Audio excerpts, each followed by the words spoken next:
ప్రతాప్ రెడ్డి గారు రేపు గజ్వేల్ బంద్కు కూడా పిలిపించారు. ఇది మొదటిసారి కాదు, ఇంతకుముందు సిద్దిపేట క్యాంప్ ఆఫీస్ లో కూడా ఇలానే దాడి చేసినట్టున్నారు కాంగ్రెస్ నేతలు. ఇప్పుడు గజ్వేల్కి వచ్చింది అది.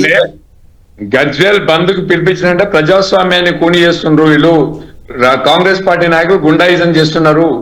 ఈ గుండాయిజాన్ని ప్రజాస్వామ్యబద్ధంగా ప్రజలకు ప్రతి వ్యక్తికి తెలవాలి. రాష్ట్రం మొత్తం కూడా తెలవాలి. అంటే గుండాయిజం నడవదు. మీ వీడియో ఆఫ్ లో ఉంది, ఒకసారి ఆన్ చేయండి. ప్రతాప్ రెడ్డి గారు మీ వీడియో ఆఫ్ లో ఉంది, ఒకసారి చూడండి. Video 1 minute.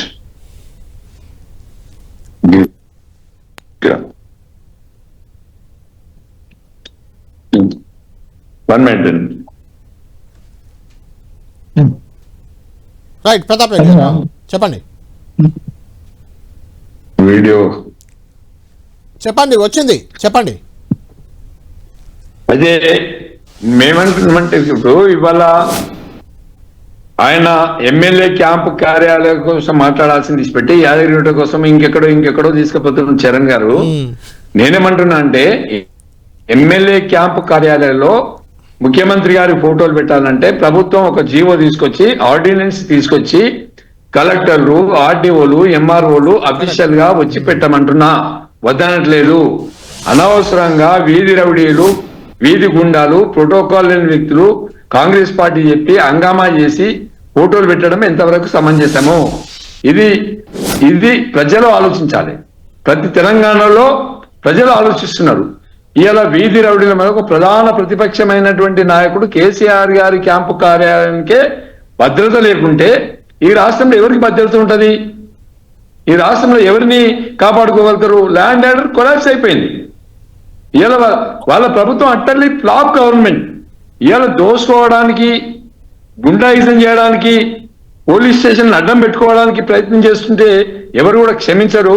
నేను ఓపెన్ గా చెప్పేది ఏంటంటే నిన్నటి దాడిని మేము తీవ్రంగా ఖండిస్తున్నాం. రేపు గజ్వేల్ బంద్కు పిలిపించినాం. స్వచ్ఛందంగా మా గజ్వేల్ ప్రజలు కేసీఆర్ వెంట ఉన్నారు.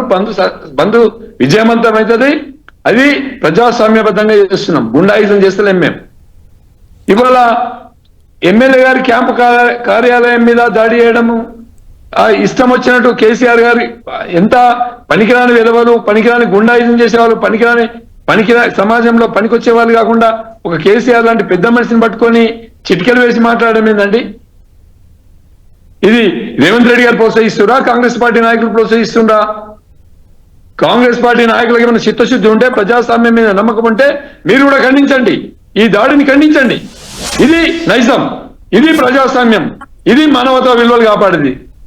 అంటే ప్రతాప్ రెడ్డి గారు మీ కూడా కొంతమంది రేవంత్ రెడ్డి గారిని పట్టుకొని రౌడీజం, రౌడీ రాజ్యం అంటూ మాట్లాడుతున్నారు. ఆయన ముఖ్యమంత్రి కదా, ఆయన అలా ఎలా అంటారు మీరు కూడా? ముఖ్యమంత్రి గారే అసెంబ్లీలో నా వెనుకాల కూడా గుండాలు ఉన్నారు, కండలు తిరిగినటువంటి ఠాగూర్ నా వెనుక ఉన్నాడు, కండలు తిరిగిన వ్యక్తి అని చెప్తున్నాడు. ఆయన ఏం మెసేజ్ ఇచ్చినట్టు? ఒక అసెంబ్లీలో ఏం మాట్లాడాలి? ప్రజల కోసం మాట్లాడండి, డెవలప్మెంట్ కోసం మాట్లాడండి, తెలంగాణ రాష్ట్రం కోసం మాట్లాడండి, ఇరిగేషన్ ప్రాజెక్టుల కోసం మాట్లాడండి. అవన్నీ వదిలిపెట్టి నా వెనకాల కూడా ఠాగూర్ లాంటి కండలు తిరిగిన వ్యక్తులు ఉన్నారు అని ఏం మెసేజ్ ఇచ్చిండు రేవంత్ రెడ్డి? ఏం మెసేజ్ పంపించిండు రాష్ట్రంలో? అంటే ఇట్లాంటి గుండాయిజం చేయమని పంపిస్తుండా? ఇదే నా రేవంత్ రెడ్డి తీరు. ముఖ్యమంత్రిగా ఆయన చేయాల్సిందేముంది? ఆయన ఇచ్చిన హామీలు, ఆయన చెప్పిన మాటలు, వాటిని అమలు చేయడానికి ప్రయత్నం చేయండి. డెవలప్మెంట్ కాన్సెప్ట్ పెంచండి. మేము ఎక్కడ అడ్డుకోవట్లేదు కదా. మీరు మంచి పనులు చేస్తే ఏమైనా రిజర్వ్ పెట్టండి. ఎస్ఎల్బిసి టర్నల్ కూలిపోయా అక్కడ పెండింగ్ లో ఉంది, తవ్వండి. మహబూబ్నగర్ జిల్లా సొంత జిల్లా, 1 ఎకరానికి నీళ్ళు ఇవ్వలేదు మీరు 2.5 ఏళ్లలో. ఎక్కడ మీరు పనిచేస్తున్నారు? 3 లక్షల కోట్ల అప్పులు తీసుకొచ్చిండ్రు, ఎక్కడ ఇన్వెస్ట్మెంట్ చేసిండ్రు? కేసీఆర్ అప్పులు చేసిండు అని రోజు మాట్లాడారు. మీరెందుకు అప్పులు చేస్తున్నారు? మీరెందుకు ఎంతసేపు కేసీఆర్ కుటుంబం కోసము, కేసీఆర్ కోసం మాట్లాడతారు? మీరు ఇచ్చిన హామీల మీద మీరు 6 గ్యారంటీలు అంటున్నారు కదా. మరి 6 గ్యారంటీలు అంటే ఇక్కడ పోయినాయి 6 గ్యారంటీలు? దానికోసం మాట్లాడండి. తులం బంగారం ఎక్కడ వాయే? కేసీఆర్ ఇచ్చిన కిట్ ఎక్కడ వాయే? న్యూట్రిషన్ కిట్ ఎక్కడ వాయే? 4,000 పెన్షన్ ఎక్కడ వాయే? 6,000 పెన్షన్ ఎక్కడ వాయే? రైతు బంధు 15,000 ఎటు వాయే? దళిత బంధు 12 లక్షలు ఎటు వాయే? ఎక్కడ నీ ఇచ్చిన హామీలు ఎక్కడ పోయినాయి? 6 గ్యారంటీలు కాదా, 6 పాయింట్లు కూడా 6 ఎక్కడ కూడా గ్రామ పొందనే కూడా అట్లా మీరు ఇచ్చినాయి. ఇవాళ కేసీఆర్ గారు చేసినాయి ఎక్కడ చూసినా కనిపిస్తాయి. కాళేశ్వరం కనిపిస్తుంది, కూలిపోయింది అంటున్నారు కాళేశ్వరంకి. మరి ఇలా మూసీ నదికి వస్తే నీళ్ళు ఎట్లా వస్తాయి? ఉంది. రైట్, ప్రతాప్ రెడ్డి గారు ఫైనల్ గా చెప్పండి బీఆర్ఎస్ నేతల్ని ఎలా ఎదుర్కోబోతున్నారు? బీఆర్ఎస్ తరఫున కాంగ్రెస్ నేతల్ని అక్కడ ఎలా ఎదుర్కొంటారు? వాళ్ళపై ఏమైనా కేసులు పెట్టారా మీరు?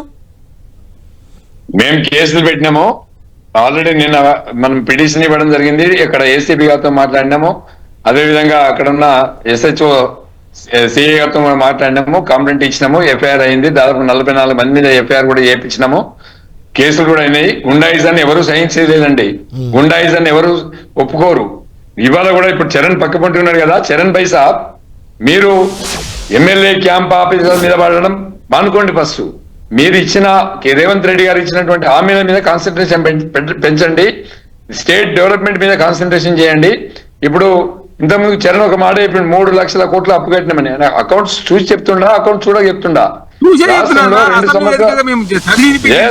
చెప్తున్నా, నేను చెప్పేది ఏంటంటే 65,000 కోట్లు మీరు మర్చిపోయినా అన్న, నాకు అర్థం కాదు. నేను చెప్పేది ఏంటంటే మీరు పనికిరాని మాటలు మాట్లాడకండి. కేసు కేసీఆర్ గారి ప్రభుత్వంలో మరి మీ మీద కేసులు పెట్టిరు, అద్దంకి దయాకర్ గారి మీద పెట్టిరు, ఉస్మానియా యూనివర్సిటీ విద్యార్థి నాయకుల మీద ఆనాడు కేసులు పెట్టే పరిస్థితి. రేవంత్ రెడ్డి కూడా తెలుగుదేశం పార్టీ, కాంగ్రెస్ పార్టీ అంతకంటే ముందు అది వేరే ఇష్యూ అండి. ఏ పార్టీలో ఎవరు చూద్దాం, ఏం జరగబోతుంది చూద్దాం. థ్యాంక్ యూ ప్రతాప్ రెడ్డి గారు, థ్యాంక్ యూ చరణ్ కౌశిక్ గారు.